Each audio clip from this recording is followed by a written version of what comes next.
ফিরে আসব কিনা আমি জানি না। মানুষ হিসেবে আমার ভুল হতেই পারে। আমি তাদের সকলের কাছে ক্ষমা চাচ্ছি হাতজোড় করে। জাতির কাছে ক্ষমা চেয়ে দেশে ফিরতে চান শেখ হাসিনার বিশ্বস্ত নেতা ও শামীম ওসমান। জুলাই আগস্ট গণঅভ্যুত্থানে ছাত্র জনতার ওপর সরাসরি গুলিবর্ষণ করার অভিযোগ রয়েছে তার বিরুদ্ধে। গণ অভ্যুত্থানের মুখে টিকতে না পেরে পালিয়ে যাওয়া সেই শামীম ওসমান এবার জাতির কাছে ক্ষমা চেয়ে দেশে ফিরতে চান। এমনই একটি সংবাদ সামাজিক যোগাযোগ মাধ্যম ফেসবুকে ছড়িয়ে পড়ার পর নেটিজেনদের মধ্যে প্রশ্ন ওঠে, হঠাৎ ক্ষমা চেয়ে কেন দেশে ফিরতে চান শামীম ওসমান? তবে কি পাচার করা টাকা শেষ হয়ে গেছে? এমন প্রশ্ন তোলেন নেটিজেনরা।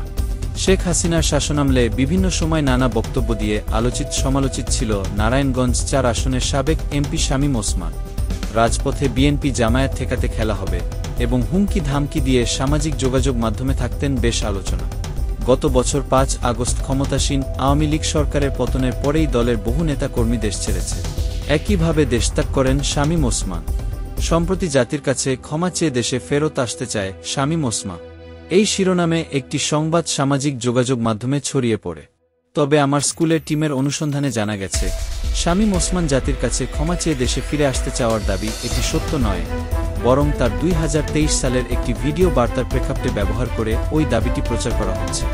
এই বিষয়ে অনুসন্ধানের প্রাথমিকটি ওয়ার্ড সার্চের মাধ্যমে। উল্টে গণমাধ্যম দৈনিক ইত্তেফাকের ওয়েবসাইটে ২০২৩ সালের ২৩শে সেপ্টেম্বর হাতজোড় করে ক্ষমা চাইলেন শামীম ওসমান। এই সময় প্রকাশিত প্রতিবেদনে আলোচিত দাবিতে ব্যবহৃত ছবিটি অনুরূপ একটি ছবি খুঁজে পাওয়া যায়। জানা গেছে, ২০২৩ সালের ২৩ সেপ্টেম্বর নারায়ণগঞ্জের কেন্দ্রীয় কবরস্থানে পরিবারের সদস্যদের কবর জিয়ারত শেষে গণমাধ্যম কর্মীদের সঙ্গে আলাপকালে শামীম ওসমান সবার কাছে ক্ষমা প্রার্থনা করে।